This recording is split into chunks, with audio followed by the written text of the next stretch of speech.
Commentator Tim Pool recently hit the airwaves with this interesting take on women, men, and the dating pool. Let's watch. The men are saying, we want something different. We don't want the Instagram hoe that I can fly in overnight just to have a quick, That is biology. That's never happening. That's biology. With all due respect, that's never. Yeah. No, but hold on. Like, go ahead.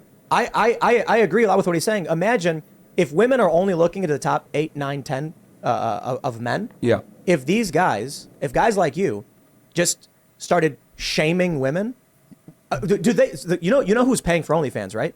It's lower quality guys. Yeah. 100%. So if high quality dudes who got really nice watches and pull up in a Bugatti, and this woman's like, yeah, I want to come hang with you, and he goes, so yeah, what's your body count? And he goes, how dare you ask me that? I don't want no hoe in my car. And he takes off. Yeah. Now she's embarrassed. She got shut down, and more women are going to say, if I want a high value man, because only the guys are going to come after me are going to be high value. So maybe let's flip be real here. Maybe Okay, are we going to turn this into the Dreamcast? Yeah. I think what's going wrong here is they believe a high-quality man is the type of misogynist who first cares about sex above anything else and has enough money to be driving a Bugatti. A high-quality man is someone who loves and cares for his partner and his family and has values and morals and leads a good life. I think you will be led astray if you define high quality based on who's driving a Bugatti or not. That is not, I think, what Amber, or most women consider a high-quality man. I'm sure my face probably said it all in reaction to that video, but I do think that there is a double standard that's kind of coming out of the manosphere with high-quality women versus high-quality men. And that's not to say that it's incorrect to suggest that women shouldn't be promiscuous. And I don't even just say that because of the sexist perception of it that can often come out of these conversations. But women tend to produce more serotonin, more of these bonding hormones when we have sexual relations with members of the opposite sex. And if you have too many, I guess you could say, sexual relationships with individuals that you don't intend on staying with long term, it does sort of mess up the reward response system in the brain that induces us to have a bonding mechanism with men that we intend to have children with and raise families with. So there is a legitimate biological reason why it's not a good idea for women to do this, but to hear it coming from men who admit to calling up Instagram hoes to sleep with them and have one-night stands is pretty hilarious to me. You should be the behavior that you want other people to emulate. I think all of us would be better off if we treated our partners with more respect, if we treated members of the opposite sex with more respect, if we treated ourselves with respect.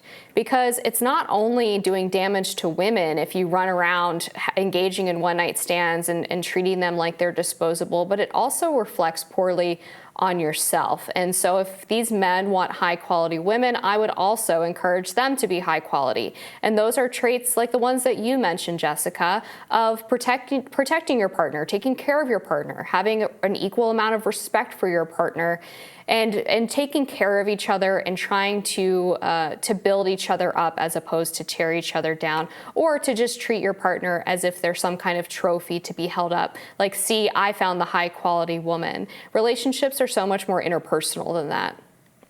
Yeah, I think that's a really good point. When we are living our lives for others' perception, we'll probably end up saying a lot of stuff like what those guys, Tim Pool included, were saying on that podcast. Relationships shouldn't be about who is on Instagram looking good, who did you fly out, etc. What is your past like? It should be about your connection with that person. And I think when you are dating, when you are someone who has a solid, good love life, I'm not calling these guys any names or making any implications about them, but I do know from experience that when you are someone who sees relationships in that way and you have that experience, you're not going to be judging people based on their past in such a vain way like these guys are. You have a completely different perception on dating and relationships when you've actually loved somebody. And so talking about dating and relationships in this very transactional way is something that we see a lot in the age of the internet.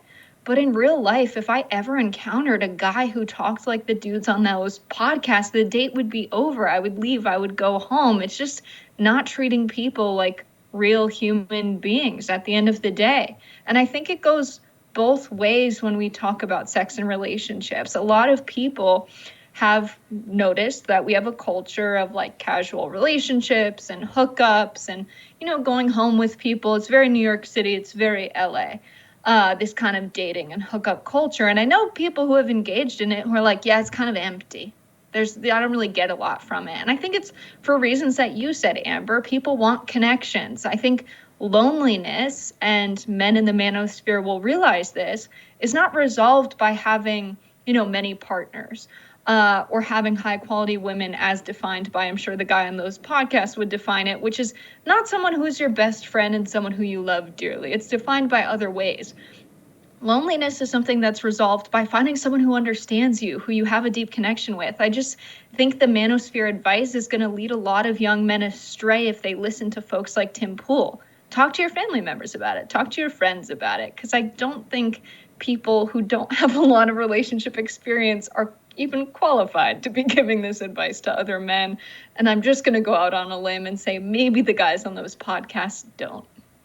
I also feel like their anger, I guess you could say, or their bitterness is directed towards the wrong group of people. And not to say that people don't have individual responsibility and that women aren't capable of making their own choices, but there very much was a societal movement from the time that I was a child to really get a lot of women to reject the idea of striving for a family as something that would provide value or purpose to their life. They very much pushed the idea of doing everything for your career and waiting until later in life to settle down and have a husband and have kids. And that led a lot of women, as you said, to fill that void with the hookup culture because they were lonely and they were kind of sad and they were feeling kind of empty.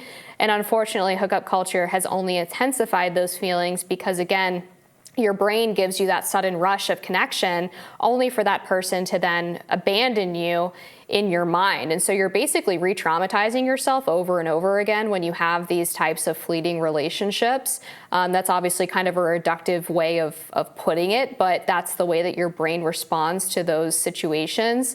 And so I think we need to look at a broader societal issue with how we talk about relationships, how women have been conditioned to believe that they can behave the same way as men in relationships and still be as satisfied, even though women tend to have more biological predisposition to wanting long-term bonding relationships. So I think these men would be better served in maybe talking about some of the way that our modern media, our culture, our society has convinced women that this is a good avenue for them to take, as opposed to being so harsh on these individual women. Because I think that if you watch this podcast, the Whatever Dating podcast, you see that the women who are confronted for being on OnlyFans or having 3 sexual relationships in the day, there's some crazy stuff we hear on there, they kind of tend to be reflexively repulsed by the idea of being criticized so aggressively for their behavior. So I think it only makes them more likely to retreat into those types of relationships as opposed to actually rethinking their behavior and trying to do what is maybe better or best for them. So I think we just need to have a little bit more compassion overall when we're talking about the dating situation in modern society, particularly considering young people are far less likely to have sex, far less likely to have long-term relationships, likely to get married later in life and have children later in life. This is an issue that goes beyond just some men complaining on a podcast. Yeah, I think we're all better off if we have more freedom of choice on this. I think there's a supply and demand thing going on here with the women from Instagram being flown out. If there weren't men flying them out, I'm sure they wouldn't be getting on the plane. So I think they really need to reflect on that a little bit. But I'm not going to go around and shame people for their personal choices. I know from being in my late 20s and dating for some time what I want and what I value. And I feel lucky that I grew up in a household where my mom was like, listen, love is love. You should engage with other people from the perspective of wanting love and finding love and who treats you well. Not everyone was so lucky to grow up with those morals, and I get that. We live in kind of a messed up society when it comes to that. But I don't think we're going to arrive at a good place by just shaming people. The OnlyFans thing is a good example of this, because they're shaming women for using OnlyFans in a way that I've never seen this group of guys shame people who do porn and record with that industry.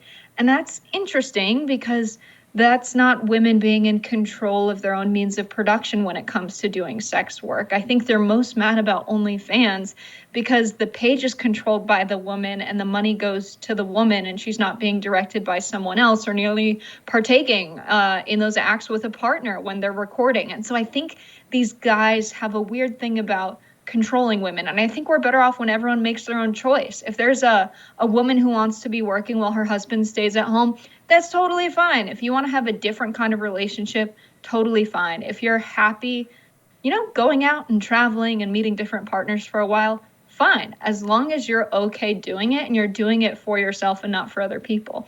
I think we'd be in a much better place if people saw relationships from that way instead of imposing their values on someone else and speaking from a place of maybe insecurity and fear. I think we could talk about this all day, but we're going to have to leave it here. We've got more rising after this.